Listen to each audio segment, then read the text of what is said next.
Hello दोस्तों, कैसे हैं आप लोग। मैं जुनू अफसर फॉर नौकरी में आप लोगों का स्वागत करता हूँ। हमेशा की तरह मैं बैंकिंग का वीडियो फिर आप लोगों लेकर सामने हाजिर हूँ। ठीक है, और आज के वीडियो में हम लोग बात करने वाले हैं प्रोडक्ट्स ऑफ एनपीसीआई।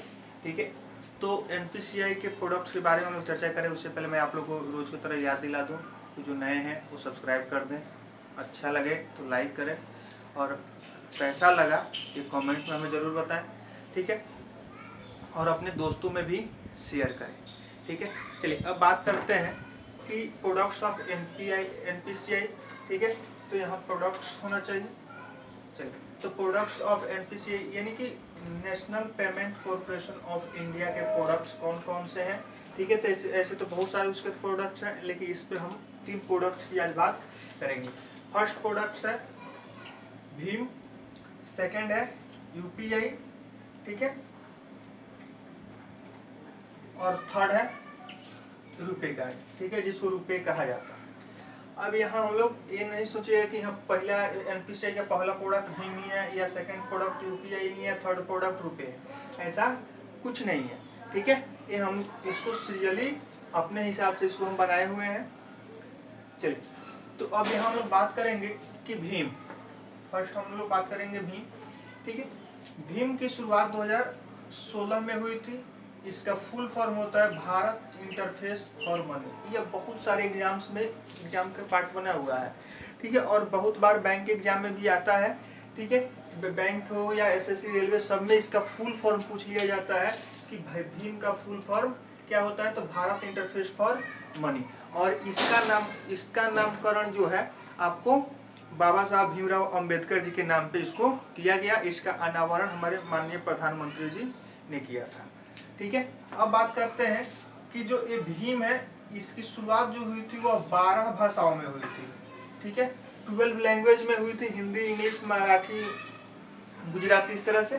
ठीक है, अब बात करते हैं कि अब भीम जो है उसके माध्यम से काम क्या होता है और कैसे होता है। ठीक है, तो हम लोग बात कर रहे हैं कि अब transfer one account to other account, यानी एक अकाउंट से दूसरे अकाउंट में हम ट्रांसफर कर सकते हैं भीम के थ्रू। तो वन टाइम में पहले 10,000 था। ठीक है, वन टाइम में 10,000, लेकिन नाउ है 20,000, यानी कि अभी वर्तमान में कितना है 20,000। पहले कितना था 10,000, वर्तमान में कितना है 20,000। जो आपके एग्जाम का पार्ट बनेगा कि भीम के थ्रू या भीम के द्वारा, ठीक है, एक बार में कितना अमाउंट एक अकाउंट से दूसरे अकाउंट ट्रांसफर किया जा सकता है, तो आपका आंसर बनेगा वर्तमान में 20,000, 20,000। ठीक है, नेक्स्ट बात करते हैं वन डे में, यानी कि 24 आवर में अगर बात की जाए तो कितना हम लोग कर सकते हैं। तो 24 आवर में पहले था 20,000, बट अभी है 40,000, यानी कि दोनों को डबल कर दिया गया है।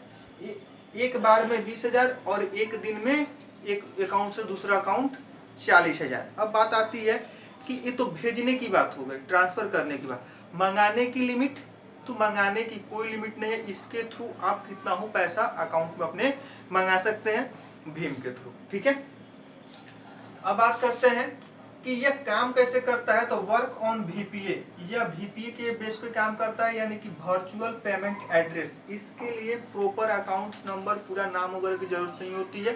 ये आपके मोबाइल नंबर के थ्रू भी जा सकता है, आधार नंबर के थ्रू भी जा सकता है, बारकोड स्कैन करके भी जा सकता है। ठीक है, तो इसी को कहा जाता है VPA, यानी कि वर्चुअल पेमेंट एड्रेस के आधार पे इसको ट्रांसफर किया या मंगाया जा सकता है। ठीक है, तो मैं आशा करता हूँ कि आप लोग के पॉइंट क्लियर हो गया होगा। ठीक है, नेक्स्ट बात करते हैं यूपीआई। ठीक है, यूपीआई यानी कि unified payment interface. Unified payment interface, इसकी शुरुआत 11 अप्रैल 2016 को हुई थी। किसके द्वारा, एनपीसीआई के द्वारा। इसको शुरू करने के पीछे लॉजिक क्या था कि पहले क्या होते थे जब ये शुरू नहीं था, तो मल्टीपल बैंक्स अकाउंट आपके पास हैं, जैसे पीएनबी का भी है, एसबीआई का भी है, एचडीएफसी का भी है।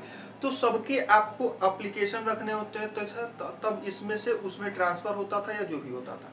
ठीक है, बट यूपीआई के आने से क्या हुआ कि यहाँ मल्टीपल अकाउंट आप क्या कर सकते हैं, ऐड कर सकते हैं और एक दूसरे से ट्रांसफर कर सकते हैं। ठीक है, और मैक्सिमम ऐप जो आप लोग देखते हुएगा गूगल पे या फोन पे या जो भी आप लोग देखते हुएगा, इसी से रजिस्टर्ड है।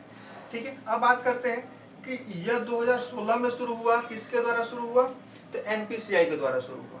ठीक है, काम किस पे करता है, तो ये भी वीपीए पे ही काम करता है। यानी कहने का मतलब कि सिर्फ मोबाइल नंबर से भी, आधार नंबर से भी, या अकाउंट नंबर, आईएफएससी नंबर, ठीक है, इसके भी द्वारा हो सकता है, या बारकोड स्कैन करके भी हो सकता है। ठीक है, जिस हमने लिखा हुआ है कि QR code, account number, IFSC सबके द्वारा हो सकता है। अब बात आती है कि इसके तहत ट्रांसफरेबल अमाउंट कितना है। ठीक है, तो इसके तहत एक दिन में पहले 1 लाख हुआ करता था, लेकिन अब 2 लाख है। ठीक है, यानी कहने का मतलब कि यूपीआई एक ऐसा प्रोडक्ट है एनपीसीआई का, ठीक है, जिसकी शुरुआत 11 अप्रैल 2016 को हुई थी एनपीसीआई द्वारा। ठीक है, जो वीपीए के आधार पे काम करता है। ठीक है, और इसके द्वारा पहले 1 लाख की राशि ट्रांसफर की जा सकती थी एक दिन में, अब इसके द्वारा 2 लाख की राशि ट्रांसफर की जा सकती है। ठीक है, और इसमें मल्टीपल अकाउंट अटैच हो सकते हैं। अब हम लोग बात करेंगे रुपए कार्ड का। ठीक है, रुपए कार्ड की इंट्रोडक्शन की जब बात की गई थी तो वह 2012 में ही था। ठीक है, बट कुछ टेक्निकल प्रॉब्लम के चलते डिले किया गया और फाइनली इसको 8 मई 2014 को इंट्रोड्यूस किया गया। कब किया गया? 8 मई 2014 को इंट्रोड्यूस किया गया। ठीक है, और ये किसके द्वारा? तो एनपीसीआई के द्वारा। किसके सहयोग से? तो आरबीआई प्लस आईबीए के सहयोग से। ठीक है, एनपीसीआई के द्वारा जारी किया गया, बट 2 आदमी का इसमें बहुत ही बड़ा योगदान था, आरबीआई का और आईबीए का। ठीक है, आरबीआई का योगदान इसलिए था कि एनपीसीआई जो है आरबीआई का ही प्रोडक्ट है। ठीक है, उसी के ब्रांच है, उसी की संस्था है। और आईबीए यानी कि इंडियन बैंक्स एसोसिएशन के बिना तो काम होगा नहीं, सभी बैंक्स को ही जारी करने हैं, उसी के थ्रू होगा। ठीक है, अब बात करते हैं कि अभी तक एक बहुत ही इंटरेस्टेड लाइन इसमें हमने लिख रखा है। ठीक है, मैक्सिमम लोग को पता नहीं होगा, यहाँ तक कि हमको भी पता नहीं था।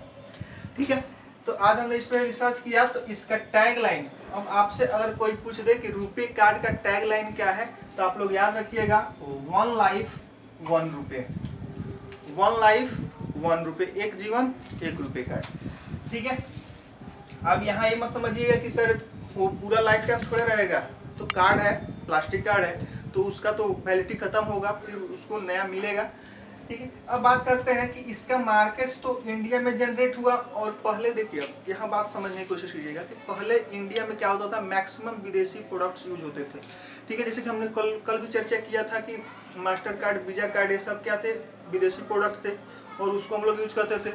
बट ये 2014 से क्या हुआ, यह स्वदेशी प्रोडक्ट हो गया, यानी कि स्वदेशी कार्ड हो गया, इसको स्वदेशी कार्ड भी कहा जाता है। ठीक है, तो अब देखिए, अब इंडिया के साथ साथ ये कहाँ कहाँ है, तो इंडिया में है, इसके बाद सिंगापुर में है, भूटान में, मालदीव में, सऊदी अरब में, यूएई में, बहरीन में, म्यांमार में। ठीक है, यह 9 कंट्री में अभी अपना रुपए कार्ड यानी कि अपने देश का प्रोडक्ट होकर 9 कंट्री में ये क्या है, प्रचलन में है, वहाँ के बैंक एक्सेप्ट करते हैं और वहाँ भी है। ठीक है, तो अब इसको हमने ट्रिक थोड़ा सा बनाने की कोशिश की है कि मालदीव की ईसा, ठीक है, मालदीव की ईसा म्यांमार में क्या, म्यांमार में एमबीबीएस करती है। ठीक है, थोड़ा सा इसको हमने ट्रिक लाने की कोशिश की है। मालदीव तो मालदीव है ही, की का कोई मतलब नहीं है, ईसा यानी कि आई से इंडिया, एस ए से सऊदी अरबिया। ठीक है, म्यांमार से म्यांमार ही है, में का कोई खास मतलब नहीं है। ठीक है, एमबीबीएस, एम से यहाँ म्यांमार आप लिख सकते हैं, बी से चाहे यहाँ म्यांमार हटा दीजिए। ठीक है, यहाँ लिखिए मालदीव की ईसा एमबीबीएस करती है। ठीक है, एम से म्यांमार, बी से बहरीन, बी से भूटान, एस से सिंगापुर। ठीक है, मालदीव की ईसा एमबीबीएस करती है, आपका बात खत्म। ठीक है, चलिए अब बात करेंगे फर्स्ट टाइम रुपे कार्ड की बात आई जब इंट्रोडक्शन की, तो फर्स्ट टाइम कोई ना कोई तो बैंक जारी किया होगा। तो कौन बैंक जारी किया था, तो बनारसी से यानी कि वाराणसी से, बनारस से केजीजीबी यानी कि काशी गोमती ग्रामीण बैंक ने इसको जारी किया था। किसने जारी किया था? काशी गोमती ग्रामीण बैंक ने फर्स्ट रुपे कार्ड जारी किया था। आज के लिए इतना ही। अफेयर्स फॉर नौकरी के पूरा वीडियो देखने के लिए आपको बहुत बहुत धन्यवाद। और वीडियो अच्छा लगे तो अपने दोस्तों में भी शेयर करें और कमेंट में हमें ज़रूर बताएं कि आपको वीडियो कैसा लगा। जय हिंद, जय भारत।